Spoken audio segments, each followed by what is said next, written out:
Bismillahirrahmanirrahim. Assalamu alaikum. I am Professor Muhammad Tayyib Iqbal, your English teacher. Today we are going to attempt the exercise of lesson number 13. Text हम इसका सारा पढ़ चुके हुए हैं. अब पहले टेक्स्ट बुक में जो ऑब्जेक्टिव की छोटी सी एक्सरसाइज है पहले वो अटेम्प्ट करते हैं. ये MCQs दिए हुए हैं, उनमें से हमने करेक्ट ऑप्शन को चूज करना है. नंबर 1, मौलवी Abul had slightly slanting bulging drooping eyes. तो इसमें था bulging eyes. Number 2, he wore silver, gold, platinum rings with large stones. तो ये था silver rings. Number 3, his cotton bag contained 150, 100, 200, 300 rupees collected from the devotees. तो 150 to 200 rupees था. Number 4, the name of his firstborn child was Zebunisa, Mehrunisa, Lutfunisa. तो ये था Mehrunisa. Number 5, Chaudhry Fatedad was member of district council board बार. तो district board था ये. Number 6, Shamim Ahmed was the eldest youngest only son of Hafiz. तो ये only son of हाफिज था. Number 7, Maulvi Abul had said 33, 43, 53 rupees only. तो ये 43 रुपीज था. Number 8, the 7 yards of silk that Shamim measured for Maulvi Abul was of 142 rupees, 42 rupees या 420 rupees. तो 42 रुपीज था. Number 9, a few months after Mehrun's marriage, a secondary, middle, primary school was opened in the village. तो primary school था girls के लिए. Number 10, all these years Maulvi Abul had 1, 2, 3 sources of inspiration. तो 2 sources था ये. अब question answer हम देखते हैं. पहले टेक्स्ट बुक वाले क्वेश्चन आंसर करेंगे और उसके बाद extensive question answer. Question number 1, what was Elias Abul's full name? Elias Abul यानी अबुल का पूरा नाम क्या था? Answer, his full name was Maulvi Abul Barakat. Question 2, what was his turban known as and where did it originally come from? उसकी पगड़ी क्या कहलाती और दरअसल ये कहाँ से आई थी? Answer, his turban was known as Mashhadi lungi and it originally came from Mashhad in Iran. उसकी पगड़ी मशहदी लुंगी कहलाती और ये ईरान के शहर मशहद से आई थी. Number 3, what did he always carry with him? वो अपने साथ क्या चीज रखा करता? Answer, he always carried a walking stick, a sort of scepter with decorative bands of brass and gilt with him. वो हमेशा अपने साथ एक चलने के लिए छड़ी रखता जो एक किस्म का असा था जिसके ऊपर मुख्तलिफ किस्म के सजावटी छल्ले लगे हुए थे. नंबर 4, describe मौलवी अबुल्स अपीयरेंस. मौलवी अबुल का ज़ाहिर हुलिया कैसा था? Answer, Maulvi Abul had a very dignified personality. He had slightly bulging eyes. For his hair he used fragrant oil. वो इंतहाई बावकार शख्सियत थे और जिनकी उभरी हुई आंखें थी और वो अपने बालों में खुशबूदार तेल लगाते थे. It's sweet smell spread when he walk through the village lens. उसकी खुशबूदार जो मशहूर खुशबू थी तेल की वो जब कभी वो गलियों से गुजरते गलियों में अटक जाती. ऑन हिज फिंगर्स ही वोर silver rings with large torquey stones. अपनी उंगलियों में वो चांदी की अंगूठियां पहनते जिन पर फैरोजे के नगीने लगे होते. ही वोर turban on his head and carried a walking stick. वो सर पर पगड़ी पहनते और चलने के लिए छड़ी रखते. He had a powerful and resonant voice. उनकी ताकतवर गूंजदार आवाज थी. Number 5, how much did the मौलवी collect on every ईद? हर ईद पर मौलवी साहब कितना पैसा इकट्ठा करते? आंसर, मौलवी will collected a cotton bag contain 150 to 200 rupees on every Eid. हर ईद पर मौलवी साहब 150 से 200 रुपए इकट्ठे किया करते. Number 6, how much was distributed among the needy and the poor? गांव के जरूरतमंदों और गरीबों में कितने पैसे तकसीम किए जाते? Answer, he distributed 40 to 50 rupees in the presence of the worshippers among the needy and the poor of the village. गांव के नमाजियों के मौजूदगी में मौलवी अबुल 40 से 50 रुपए उस वक्त गांव के गरीबों और जरूरतमंदों में तकसीम कर दिया करता. Number 7, what was the name of his eldest daughter? उसकी सबसे बड़ी बेटी का नाम क्या था? Her name was Mehrunisa. Number 8, what was the name of the member of the district board where the मौलवी lived? जिस जगह पर मौलवी साहब रहते थे उस गांव के डिस्ट्रिक्ट बोर्ड के रुकन का नाम क्या था? Answer, his name was Chaudhary Fatehdad. Number 9, what was the name of his wife? The name of his wife was Zebunnisa. Number 10, write the names of the other 2 daughters who are mentioned in the story. Answer, their names are Jabda, Shamsun and Umdatun Nisa. Extensive question हम देखते हैं story के. Question number 1, if it was possible to get the necessities of life from the heavens, what would मौलवी Abul do? अगर ये मुमकिन होता कि जिंदगी की ज़रूरियात नमाजों के जरिए दुआओं के जरिए अबुल do, अगर ये मुमकिन होता कि ज़िंदगी की ज़रूरियात नमाज़ों के ज़रिए, दुआओं के ज़रिए the youngest one in the family, अगर ये मुमकिन होता तो मौलवी अबुल अपनी बेटी उम्दा जो ख़ानदान की सबसे छोटी थी उसके लिए जूतों का एक जोड़ा मांग लेता।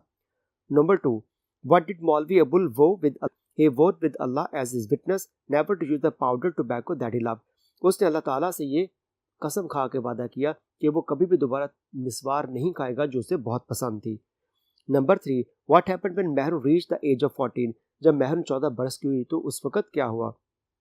Answer, when maroon reach the age of 14 Maulvi Abul's prayers became intense and prolong. जब महरून की उम्र 14 बरस हुई तो मौलवी अबुल की इबादत व नमाजें शदीद और तवील हो गई। Number 4, what did Maulvi Abul start doing during Taraweeh prayers. Maulvi Abul ने नमाज तरावी के दौरान क्या करना शुरू किया? Answer, Maulvi Abul started stirring from one surah of the holy Quran to another.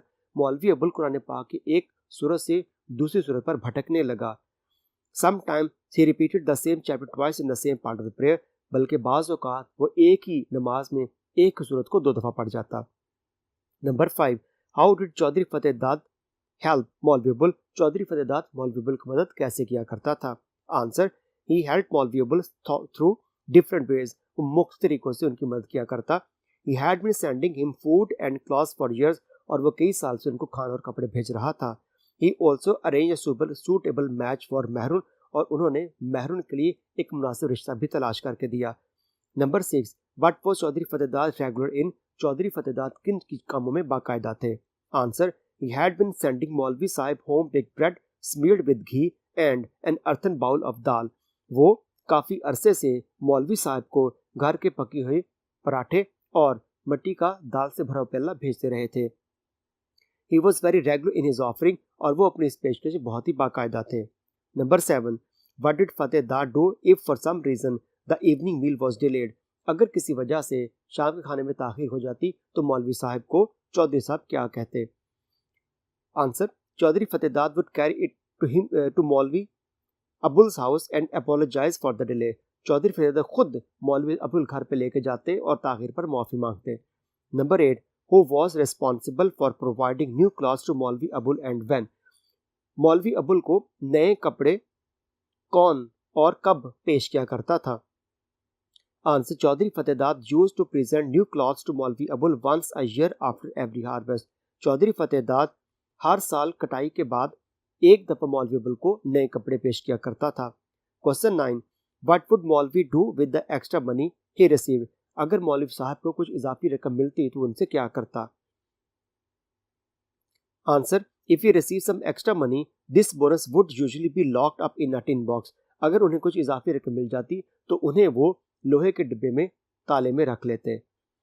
Number 10, when did Shamim Ahmed return to the village. Shamim Ahmed गांव वापस कब आया? Answer, after saving some money and gaining experience in his business he return to the village.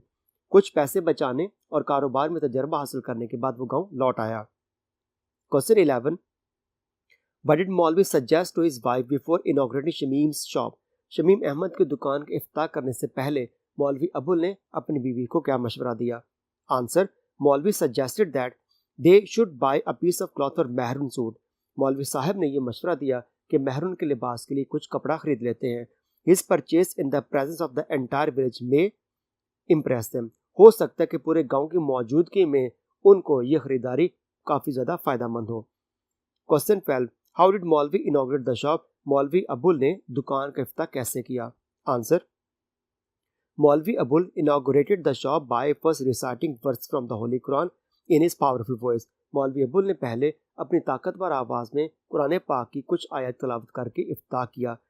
Then he bought a beautiful piece of cloth for his daughter. और फिर अपनी बेटी के लिए खूबसूरत कपड़ा मुंतखब किया। Question 13, what did Shamim Ahmed blurt out at last. बिल आखिर शमीम अहमद ने क्या कहा? Answer, he blurted out that if Maulvi Abul had no objection. वो बोल उठा कि अगर मौलवी साहब कोई एतराज़ नहीं है, he would send his mother with a marriage proposal। तो शादी का पैगाम देकर अपनी वालदा को भेज दे। Question 14, how did Zebunnisa behave when मौलवी Abul told her about the proposal। जब ज़ेबुन्निसा को मौलवी अबुल ने शादी की पेशकश के बारे में बताया तो उसने क्या रवैया इख्तियार किया? Answer, at first Zebunnisa did not believe him. पहले तो ज़ेबुन्निसा ने उनका यकीन ना किया। But when he repeated the story under oath she began to cry. लेकिन जब मौलवी अबुल ने कसम खा कहानी को दोहराया तो फिर वो रोने लगी। Question 15, what did the cotton bag contain? उस कपड़े के थैले में क्या था? Answer, it contained a pair of gold pendant set with large shining stones and wrapped in a 100 rupee note. उसमें सोने के झुमकों का जोड़ा था जिसमें बड़े चमकदार नगीने लगे हुए थे और उनको 100 रुपए के नोट में लपेटा गया था। All tied neatly in a large silken kerchief. ये तमाम चीजें बड़े से रेशमी रुमाल में ढांपी गई थी। Question 16, in what fashion did Shamim come to marry Mehrun? किस अंदाज में शमीम अहमद मेहरून को ब्याहने आया?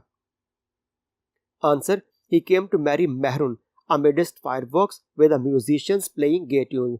वो मेहरून को आतिशबाजी और खूबसूरत धुनें बजाते हुए मौसीकारों के साथ ब्याहने आया।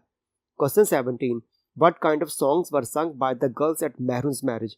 मेहरून की शादी पर किस किस्म के गीत गाए गए? Answer, they sang songs of love and friendship, flowers and their fragrance and the romantic rainy season।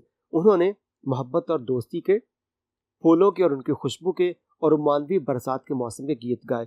They also sang sweet songs of excitement of union and pangs of separation। उन्होंने विसल के जज्बात और हिजर की तकालीफ के गीत भी गाए। Question 18, what are the two source of inspiration for Maulvi Abul? मौलवी अबुल के लिए इमदाद के कौन से दो वसाइल मौजूद थे? Answer, he had two main source of inspiration in which he had implicit faith. उसके पास इमदाद के दो बुनियादी वसाइल मौजूद थे जिन पर उसे कामिल यकीन था। The first one was Almighty Allah and after him Chaudhary Fatehdad. पहला अल्लाह रब्बुल इज्जत की ज़ात और दूसरा Chaudhary Fatehdad. Question 19, how did Zebunnisa help Maulvi Abul? ज़ेबुन्निसा ने मौलवी अबुल की मदद कैसे की? Answer, Zebunnisa started to teach the holy Quran to the young girls of the village. Zebunnisa ने गांव की लड़कियों को कुरान पाक पढ़ाना शुरू किया। She felt the increasing responsibilities of her husband. और उसने अपने खाबंद की बढ़ती जिम्मेदारियों का भी अंदाजा लगाया। When girls brought a small portion of sugar on bread, जब लड़कियां रोटी पर थोड़ी सी शक्कर रख के लेके आती, she stored morsels of home baked bread in at least 2 baskets। तो वो ये घर की पकी रोटियां कम से कम 2 टोकरियों में महफूज कर लेती। This is how she helped मौलवी अबुल। इस अंदाज में वो अपने खाबंद मौलवी अबुल की मदद कर रही थी। Question 20, What did Maulvi say to Chaudhary when he reprimanded him for a mistake? जब मौलवी साहब को चौधरी फतेहदाद ने गलती पर डांटा तो उसने क्या कहा? Answer, when Chaudhary Fatehdad rebuked him for his mistake, मौलवी अबुल felt disgusted। जब चौधरी फतेहदाद ने मौलवी अबुल को गलती पर डांटा तो उसको बहुत बुरा लगा। He wanted to shout back at Chaudhary had not been blessed with a daughter, so how could he understand the tension of the father of a young daughter? वो यूं चौधरी फतेहदाद पर चिल्लाया कि अगर अल्लाह ताला ने उसको एक बेटी अता की होती तो फिर उसको अंदाजा होता कि क्यों बेटियों का बाप ऐसे गलती करता है। 21, हु वाज शमीम अहमद? शमीम अहमद कौन था? Shamim Ahmed was the only son of a hafiz. He left his village to work in a city. Shamim Ahmed एक हाफिज का इकलौता बेटा था जो शहर में काम करने के लिए चला गया। After gaining experience and saving money, he came back and open a small cloth shop in the village. वो तजर्बा हासिल करने और पैसा कमाने के बाद गांव वापस आया और आके छोटी सी कपड़े की दुकान खोली। Question 22, what kind of life did Maulvi Abul lead before his marriage? शादी से पहले मौलवी अबुल किस किस्म की जिंदगी गुजारता था?